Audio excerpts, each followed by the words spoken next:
जय हिंद दोस्तों। आज की इस वीडियो में हम ब्लड यानी रक्त का अध्याय लेकर आए हैं। इसमें हम जो भी इम्पोर्टेंट क्वेश्चन बनता होगा रक्त से संबंधित उसको इंक्लूड कर लिए हैं। तो चलिए शुरू करते हैं। पहले मुख्य बिंदु देख लेते हैं। पहला है कि रक्त एक तरल संयोजी ऊतक है। ठीक है, सबसे मेन इम्पोर्टेंट बात है रक्त के बारे में कि रक्त क्या है, तरल संयोजी ऊतक है, जिसे लिक्विड कनेक्टिव टिश्यू भी कहते हैं हम। और इसमें मैं ऐड ऑन करना चाहूँगा कि रक्त जो है यह कोलायड है, प्राकृतिक कोलायड। प्राकृतिक कोलायड का मतलब हुआ कि यह एक गाढ़ा पदार्थ होता है, यानी यह कोई छन्ना है या कुछ है, उसमें छानते हैं तो कुछ भाग उसका ऊपर आ जाता है। तो वैसे पदार्थ को हम लोग कोलायड कहते हैं, जैसे दूध। ठीक है, तो इसे भी याद रखिएगा। नेक्स्ट है, रक्त का पीएच मान 7.4 होता है। तो जब 7 से ऊपर होता है तो क्या होता है, क्षारीय होता है। तो रक्त भी क्षारीय होता है। ठीक है। अगला है, रक्त के अध्ययन को सेरोलॉजी या हेमटोलॉजी कहते हैं। ठीक है। यह हमारे शरीर में पोषक पदार्थों CO2O2 जो भी है गैसों का परिवहन करता है। और बात कर ले इसकी मात्रा का, तो मेल में जो है यह 5.5 लीटर औसतन पाया जाता है रक्त, और महिलाओं में 5 लीटर। और कुल भार का जो है यह 7% होता है लगभग। ठीक है। इसके द्वारा ही हमारे शरीर का ताप नियंत्रण होता है। रक्त का यह भी कार्य है कि यह शरीर में टेम्परेचर को कंट्रोल करता है। रक्त हीमोग्लोबिन के कारण लाल दिखाई देता है। हीमोग्लोबिन एक प्रोटीन होता है रक्त में, उसी के कारण रक्त लाल दिखाई देता है। रक्त में कोलेस्ट्रॉल की सामान्य मात्रा कितनी होती है, 200, यहाँ पर mg होगा दोस्तों, gm लिखा गया है। 200 mg प्रति डेसीलीटर होता है, इसे भी याद रखिएगा। और रक्त में हीमोग्लोबिन जो है मेल में 14 gm प्रति dl होता है, तो फीमेल में 13 gm प्रति डेसीलीटर होता है। इस सब बिंदु को दोस्तों याद रखिएगा, और हो सके तो स्क्रीनशॉट ले लीजिएगा। चलिए अब हम पहले क्वेश्चन के साथ क्लास को शुरू करते हैं।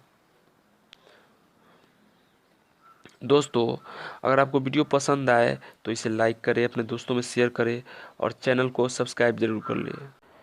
क्वेश्चन है, रक्त किस प्रकार का ऊतक है। यह क्वेश्चन दोस्तों बहुत इंपॉर्टेंट है, कई बार एग्जाम में आया है, तो इसलिए मैं इसको यहाँ पर लाया हूँ।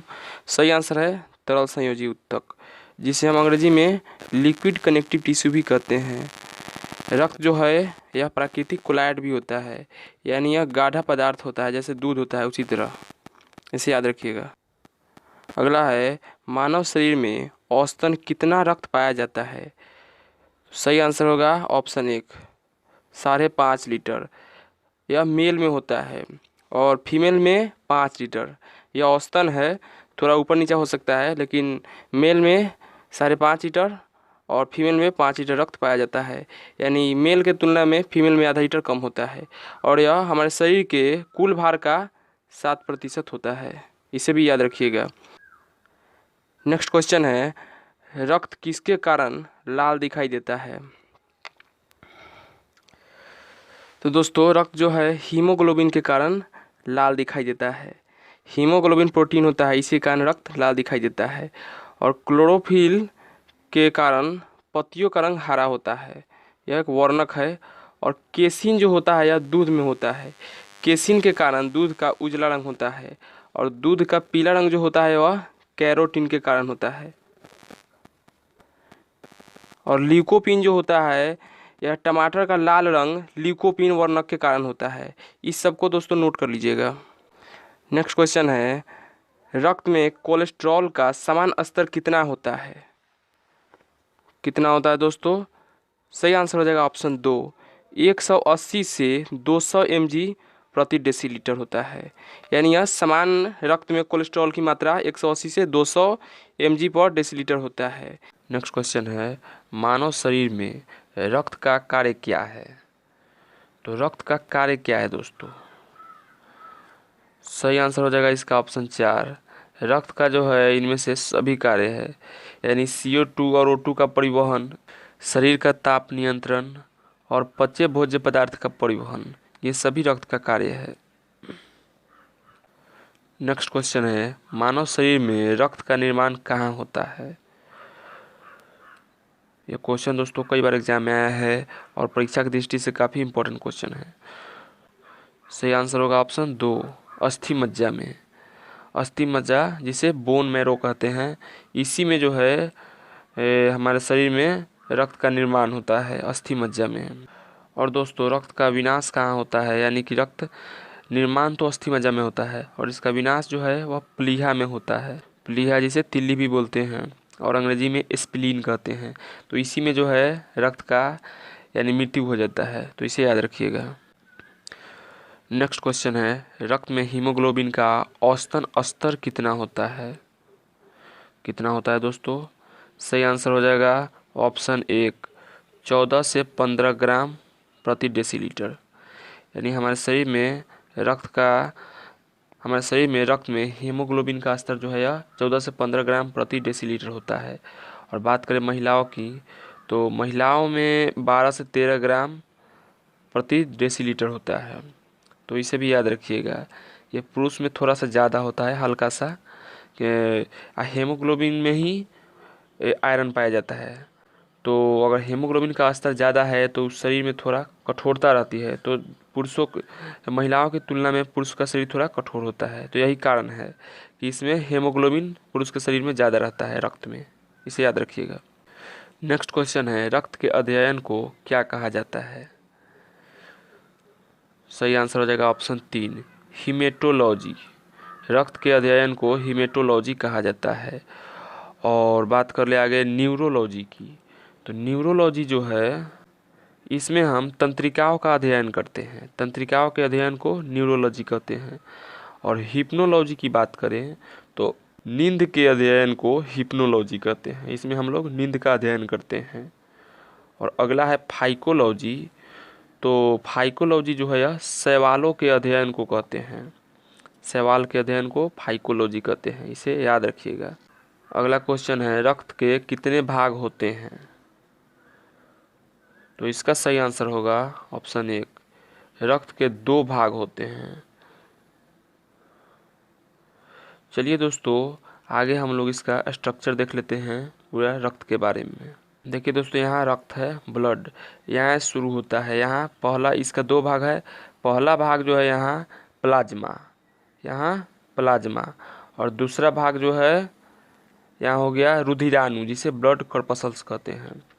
तो रक्त का मेनली 2 भाग ही होता है, तो प्लाज्मा और रुधिराणु।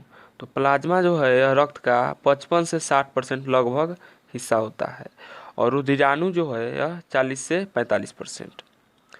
आगे बात करें तो प्लाज्मा में जो है 90% जल ही होता है, और बचे 10% में 7% प्रोटीन और 0.9% लवण होता है, और भी चीज़ होता है। और यही जो प्रोटीन है प्लाज्मा का, यहाँ पर इसी प्रोटीन में फाइब्रोनोजेन नामक प्रोटीन होता है, जो रक्त को थक्का बनाने में मदद करता है, इसे भी याद रखिएगा।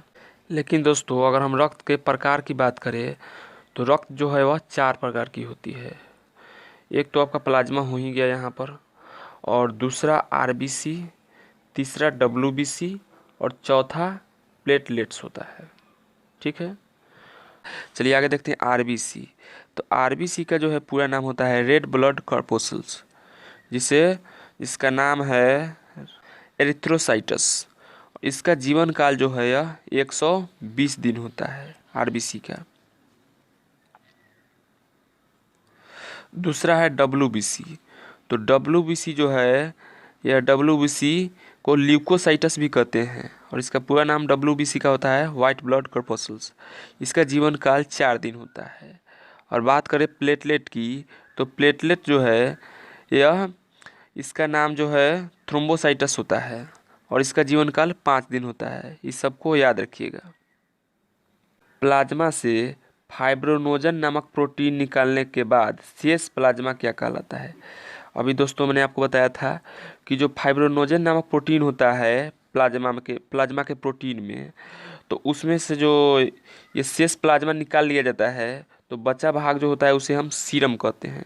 यह सीरम टेस्ट भी एक होता है, तो वही सीरम जो होता है यह एक पीले रंग का पदार्थ होता है। ठीक है, इसे याद रखिएगा।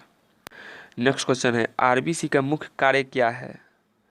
तो देखिए दोस्तों, अगर रक्त का क्या कार्य है, इसके पहले क्वेश्चन था तो उसमें ये सब आ जाता है कि CO2 और O2 का परिवहन, रोगों के संक्रमण से बचाना, रक्त थक्का बनाने में मदद करना। लेकिन अगर खाली RBC का कार्य पूछ रहा है तो वह हो जाएगा ऑप्शन 1, CO2 और O2 का परिवहन करना। क्योंकि अगर रोगों से संक्रमण से कौन बचाता है हमको, ये अलग क्वेश्चन हो गया, ये WBC बचाता है। चलिए अगला क्वेश्चन देख लेते हैं। RBC का वैज्ञानिक नाम क्या है? तो अभी तो हमने बताया आपको दोस्तों, RBC का वैज्ञानिक नाम है एरिथ्रोसाइटस। एरिथ्रोसाइट RBC का वैज्ञानिक नाम है। और ल्यूकोसाइट जो है यह WBC का वैज्ञानिक नाम है। और थ्रोम्बोसाइट किसका है? तो प्लेटलेट का। इसे भी याद रखिएगा। अगला क्वेश्चन है, भ्रूण अवस्था में RBC का निर्माण कहाँ होता है? यह क्वेश्चन दोस्तों काफ़ी इम्पोर्टेंट है और एग्ज़ाम की दृष्टि से यह बहुत ही ज़्यादा इम्पोर्टेंट है, क्योंकि यह क्वेश्चन कई बार एग्ज़ाम में आया है। तो इसका सही आंसर हो जाएगा यकृत में। भ्रूण अवस्था में यानी बच्चा जब गर्भ में रहता है तो उसका RBC का निर्माण जो है यह यकृत में होता है। और हम लोगों का RBC का निर्माण कहाँ होता है? अस्थि मज्जा में। इसे याद रखिएगा। हृदय का कार्य जो होता है यह रक्त को पंप करता है, ठीक है। हृदय रक्त को पंप करता है और किडनी जो है यह रक्त को शुद्ध करता है। इस सब को नोट कर लीजिएगा। अगला क्वेश्चन है, रक्त समूह की खोज किस वैज्ञानिक ने किया था? सही आंसर हो जाएगा ऑप्शन 1, कार्ल लैंडस्टाइनर। इन्होंने रक्त समूह का खोज किया था, कार्ल लैंडस्टाइनर। और बात कर ले गोल्डस्टीन की, तो इन्होंने इलेक्ट्रॉन की खोज किया था। और रॉबर्ट हुक ने कोशिका का, इन्होंने सर्वप्रथम कोशिका देखा था। और दोस्तों बात कर ले कार्ल लैंडस्टीनर की, तो इन्होंने ही बताया था कि रक्त 4 समूह में बटा हुआ है, ए बी और ओ। तो ए बी जो होता है यह सर्वग्राही होता है, यानी यह सबसे रक्त ले सकता है, लेकिन यह अपने समूह को ही रक्त देता है।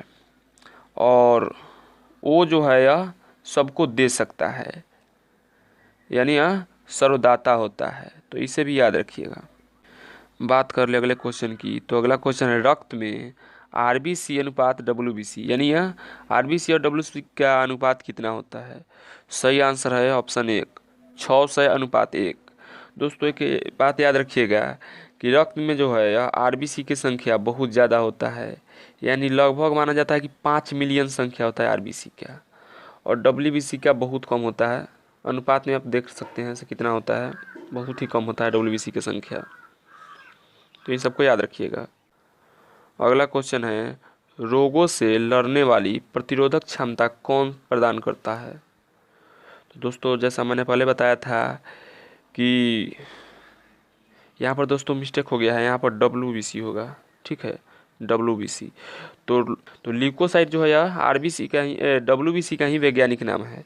तो सही आंसर हो जाएगा ऑप्शन 3, उपयुक्त दोनों, यानी WBC या ल्यूकोसाइट। देखिए WBC जो होता है यह बीमारी से लड़ता है, तो इसे याद रखिएगा। अगला क्वेश्चन है, एलर्जी से निपटने के लिए कौन सा WBC कार्य करता है? तो WBC में भी कई प्रकार होता है दोस्तों। तो जो एलर्जी से लड़ता है वह है बेसोफिल्स। बेसोफिल्स जो है यह एलर्जी से लड़ता है। और बात कर ले लिम्फोसाइट की, तो लिम्फोसाइट जो है यह एंटीबॉडी का निर्माण करता है हमारे शरीर में, इसे भी याद रखिएगा। और मोनोसाइट जो है यह आकार में सबसे बड़ा होता है। यह सब WBC का ही दोस्तों भाग है, इन सबको याद रखिएगा। तो बस दोस्तों आज के वीडियो में बस इतना ही। अगर आपको वीडियो पसंद आया है तो इसे लाइक करें, अपने दोस्तों में शेयर करें, और चैनल को पहली बार देख रहे हैं तो सब्सक्राइब भी कर लीजिएगा अगर आपको वीडियो पसंद आया है तो। चलिए मिलते हैं अगले दिन अगले टॉपिक के साथ, तब तक जय हिंद जय भारत।